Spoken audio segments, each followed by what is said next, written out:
नमस्कार, आप देख रहे हैं आज तक। आपके साथ मैं हूं सईद अंसारी। गाजियाबाद से बीएसपी के राज्यसभा के सांसद नरेंद्र कश्यप की बहू की रहस्यमयी मौत से हड़कंप गाजियाबाद में मच गया है। हालांकि ससुराल वालों का कहना है कि बहू ने आत्महत्या की है। बीएसपी सांसद की बहू की मौत या आत्महत्या, अब इस पर सवाल है। घर के बाहर बाथरूम में मिली है लाश और सिर में गोली का निशान है। तो क्या किसी ने गोली मारी है? क्या उसने आत्महत्या की है? अगर लाश बाथरूम में मिली है तो रिवॉल्वर घर से बाहर कैसे मिला है? हिमानी के घर वालों का कहना है कि उसे मारा गया है। हिमानी के पिता का कहना है कि हिमानी को लगातार मारा पीटा जाता था। हिमानी का शव उसके घर में मिला और उसके सिर पर गोली लगी थी। हिमानी के पिता हीरालाल भी बहुजन समाज पार्टी के शासनकाल में उत्तर प्रदेश में मंत्री थे।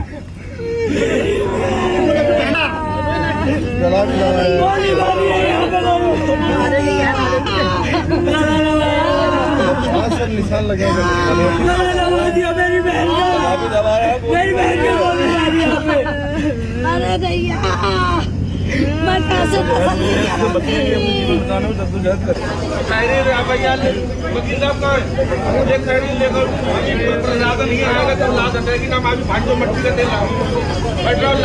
अंदर जहाँ जनरेटर वगैरह लगा है, वाटर प्लांट लगा है अंदर। चलो किसी से मोर्चरी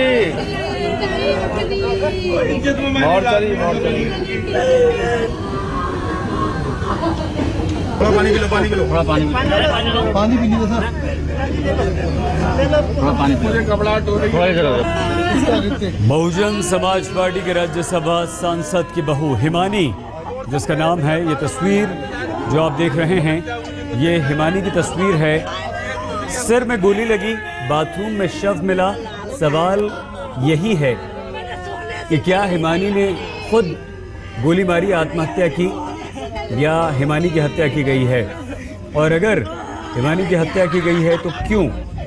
गाजियाबाद से बीएसपी के सांसद नरेंद्र कश्यप की बहू है हिमानी।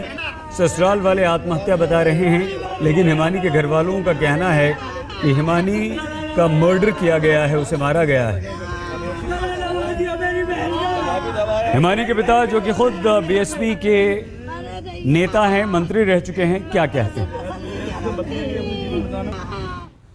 हिमांशी के पिता बहुत सारे आरोप ससुराल वालों पर लगा रहे हैं। दहेज के भी आरोप हैं मांगने के।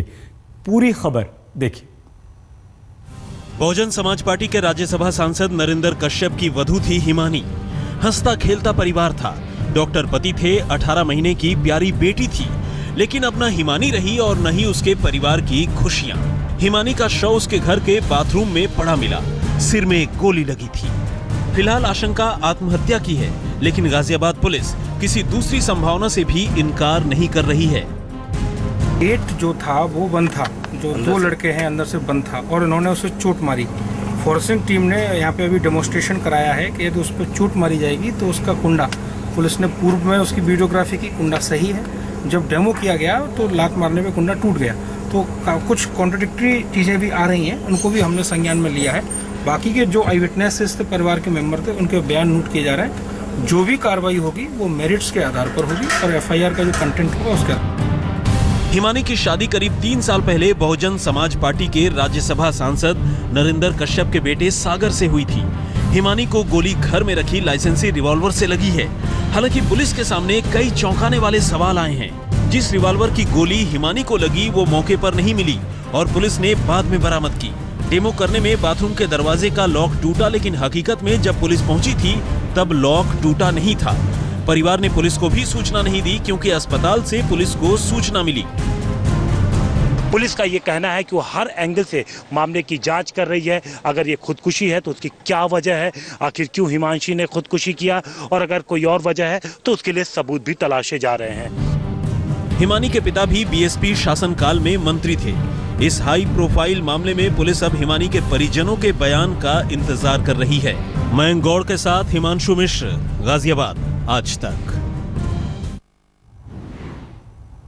ये दूसरी खबर दिल्ली से है। सोमवार को एक मर्सिडीज कार ने एक शख्स को टक्कर मारी थी और उस शख्स की मौत हो गई थी, लेकिन घटना के 2 दिन बाद भी एक भी गिरफ्तारी नहीं हुई है। आरोपी 5 दिन बाद बालिग होने वाला था। पीड़ित परिवार का आरोप है कि पुलिस लापरवाही कर रही है।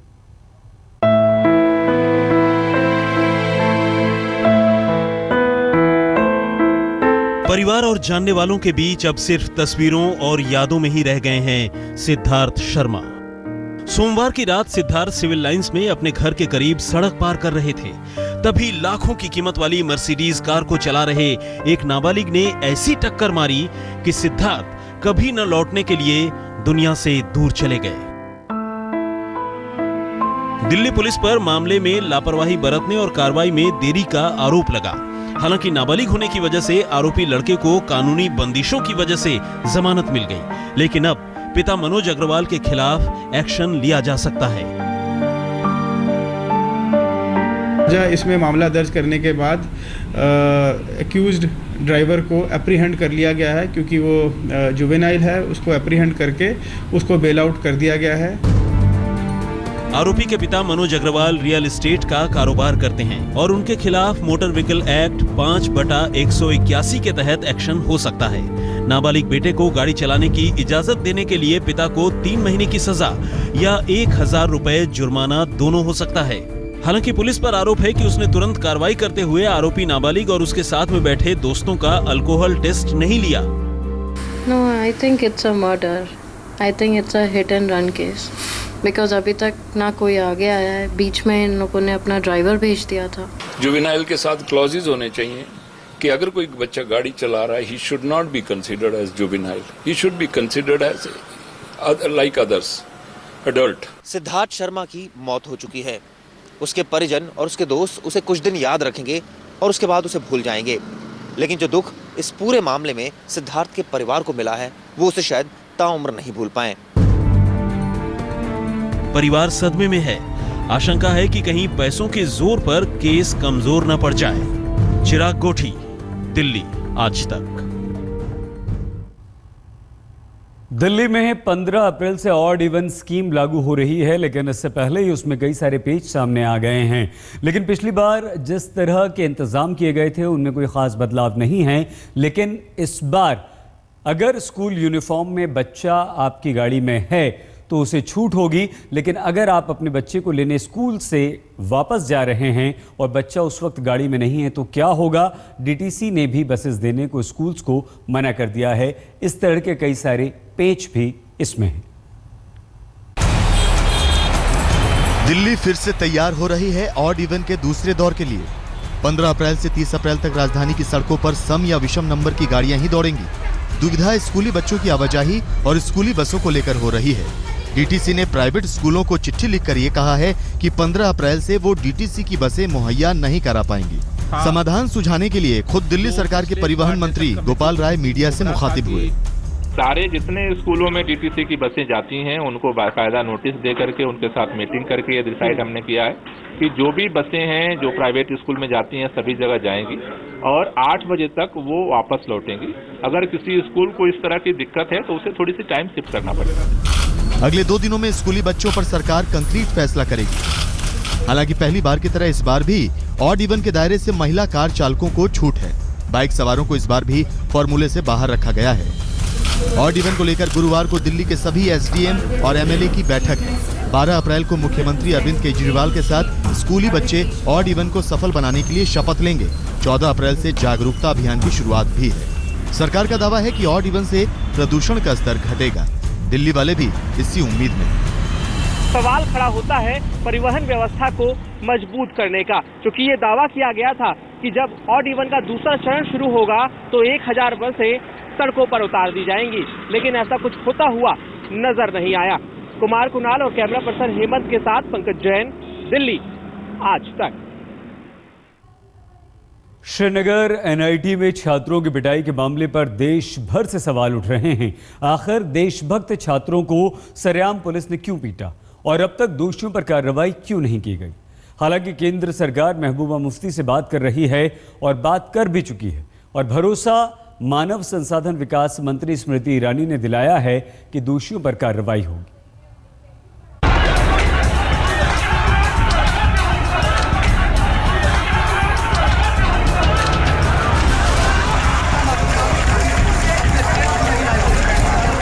धरती के जन्नत की एक हकीकत ये भी है, जहां देश विरोधी नारों का विरोध करने पर जान माल का खतरा है और कैंपस छोड़कर बाहर जाने या मीडिया के सामने अपील करने पर पुलिस की बेदर्द लाठी। नई नवेली महबूबा मुफ्ती सरकार की पुलिस के हाथों पिटने से करीब 100 गैर कश्मीरी छात्र घायल हैं, जिनका इलाज वहां अस्पताल में चल रहा है। इधर गृह मंत्रालय घटना पर नजर बनाए हुए है। मैंने स्वयं महबूबा मुफ्ती जी से बात की है। उन्होंने न सिर्फ इस बात से मुझे आश्वस्त करवाया है कि विद्यार्थी वहां सुरक्षित हैं, बल्कि साथ ही डिवीजन लेवल पर वहां पर उन्होंने इंक्वायरी भी शुरू की कि इस प्रकार की घटना वहां कैसे हुई। मंगलवार की शाम को गैर कश्मीरी छात्रों ने सुरक्षा का मुद्दा उठाते हुए कैंपस छोड़ने की कोशिश की थी, जिसके बाद पुलिस से उनकी झड़प हुई और पुलिस ने उन्हें जमकर धून दिया।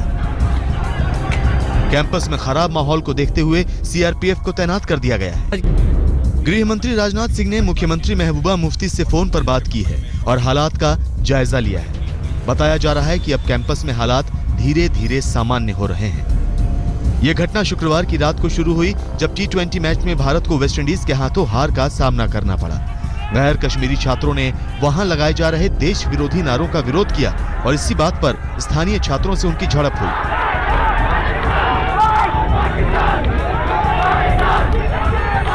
अशरफ वानी, श्रीनगर, आज तक।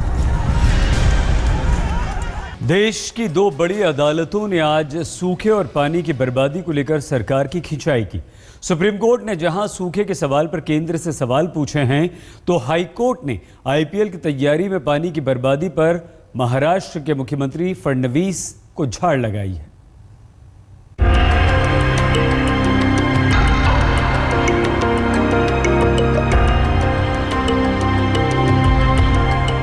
सूखे की मार झेल रहे सूबों में राहत पहुंचाने के लिए दायर की गई एक जनहित याचिका पर सुनवाई करते हुए देश की सबसे बड़ी अदालत ने केंद्र सरकार को फटकार लगाई। सुप्रीम कोर्ट ने कहा, सरकार अपनी जिम्मेदारी समझे, वो सूखे पर अपनी आंखें मूंद कर नहीं बैठ सकती। सुप्रीम कोर्ट ने पूछा कि अभी से पारा 40 से 45 डिग्री पहुंच चुका है। देश के कई इलाकों में 100 दिनों से सूखा पड़ रहा है। सरकार क्या कर रही है? सरकार से इस बारे में हलफनामा भी दाखिल करने को कहा है। ये जो आने वाले 3 महीने गर्मी के हैं, जिसमें गरीब को सबसे ज्यादा जरूरत होती है रोजगार की, इसके लिए आप पैसा दे रहे हैं नहीं, अपनी कानूनी लायबिलिटी जो है वो पूरी कर रहे हैं नहीं। सरकार ने अपने जवाब में कहा, अगले सप्ताह 7,983 करोड़ रुपए रिलीज किए जा रहे हैं। प्रधानमंत्री ने इस बात को आश्वस्त किया कि और पैसे जारी किए जाएंगे। उधर मुंबई में हाई कोर्ट ने राज्य सरकार और क्रिकेट संघ को आईना दिखाया। सूबे की मार झेल रहे महाराष्ट्र के कई इलाकों की चर्चा करते हुए कोर्ट ने कहा, आप इस तरह से पानी बर्बाद नहीं कर सकते। आपके मैचों से कहीं ज्यादा पानी की जरूरत लोगों को है। क्या आप जानते हैं कि मराठवाड़ा में लोगों को 4-5 दिनों में पानी मिलता है? राज्य सरकार के वकील का कहना है कि क्रिकेट से संबंधित अधिकारियों को ही बताना चाहिए कि उन्हें पानी कहां से मिल रहा है। मुंबई क्रिकेट संघ का कहना है कि टिकट पहले बिक चुके हैं, अगर मैच रद्द किए गए तो काफी नुकसान होगा। बीजेपी के वरिष्ठ नेता लालकृष्ण आडवाणी की पत्नी कमला आडवाणी का आज दिल्ली में दिल का दौरा पड़ने से निधन हो गया। दिल का दौरा पड़ने के बाद कमला आडवाणी को तुरंत दिल्ली के एम्स में भर्ती कराया गया। कमला आडवाणी का लालकृष्ण आडवाणी से 1965 में विवाह हुआ था। प्रधानमंत्री नरेंद्र मोदी ने ट्वीट किया है, शोक व्यक्त किया है। सीधे चलते दिल्ली के मुख्यमंत्री अरविंद केजरीवाल की प्रेस कॉन्फ्रेंस में। वो नहीं कह रहे। आज सवेरे सवेरे जब मैं उठा, बहुत सारे आपके अंदर में से कई पत्रकार इस तरह की भाषा इस्तेमाल कर रहे थे। खून खौल रहा है लोगों का पूरे देश के अंदर। Footwork correct. Hi this is Kohli very maintain this, hi this is Kohli very